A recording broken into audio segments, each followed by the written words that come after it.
আওয়ামী লীগকে আশা দিলেন এবার স্বরাষ্ট্র উপদেষ্টা এম সাখাওয়াত হোসেন। তাকে দিয়ে একে দিয়ে গন্ডগোল করাবেন, আমি আসতেছি, আমি যাব। আপনি আসবেন, আপনার দেশ, আসেন না কেন? তো শোনেন, একবার শীত হয়ে পড়ে গেলে আপনি মনে করেন উনি আবার আসবেন।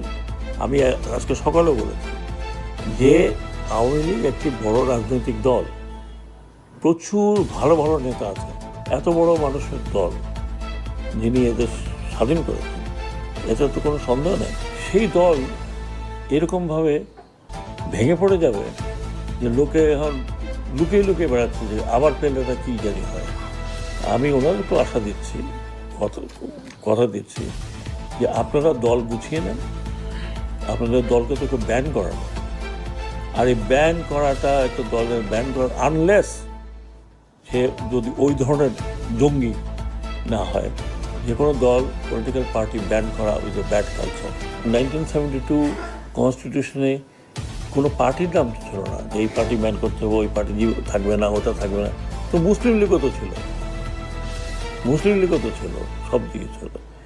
পলিটিক্যাল পার্টিকে ব্যান করা, এটা পলিটিক্যাল ফায়দা হাসিল করার জন্য। আপনিও তাকে দিয়ে একে দিয়ে গন্ডগোল করাবেন, আমি আসতেছি, আমি যাব। আপনি আসবেন, আপনার দেশ, আসেন না কেন? স্টপ ছিল নাগরিকত্ব কারো যায়নি। নাগরিক 21 বছর প্রধানমন্ত্রী তো করেছেন, আপনি স্বেচ্ছায় চলে গেছেন, কেউ যেতে বলেন নাই। আপনি স্বেচ্ছায় গেছেন, আপনি ভালো থাকেন, আবার আসেন।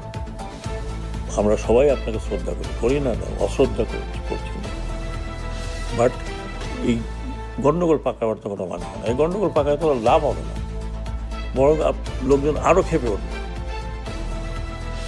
That's not how you do it. যারা শাহবাগে এই ধরনের বসে আন্দোলন করছেন, ওনাদের বুঝাবেন যে it doesn't make any sense, অনর্থক। ইউ আর বিকামিং, আপনি তো আরেকজনের খেলা খেলছেন,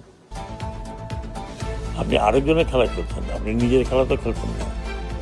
আর যা কিছু হয়েছে, ওনারা যেটা হয়েছে কিছু কিছু জায়গায়, আমি কালকেও বলেছি যে আমি ক্ষমা প্রার্থী as a citizen and as head of this মন্ত্রণালয়।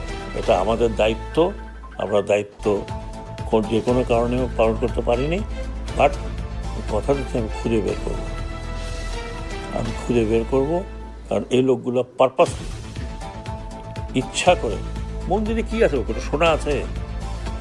তা আপনার যদি মন্দিরের গোল্ড থাকে, তাহলে আর মন্দির দেখাই দিই আমি কোথায় কোথায় গোল্ড আছে, সেখানে যান।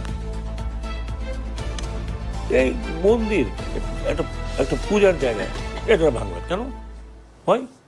দয়া করে আপনারা দেশকে অরাজকতার মধ্যে ঠেলবেন না, ইনক্লুডিং সদ্য বিদায় হওয়া পার্টি। আপনারা পার্টি গোছান,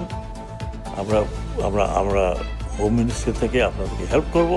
আপনার পার্টি গোছান with new face, with new স্বরাষ্ট্র উপদেষ্টার এই বক্তব্য তার জন্য কিরকম হবে বলে আপনার মনে হয়? কমেন্টে অবশ্যই জানাবেন।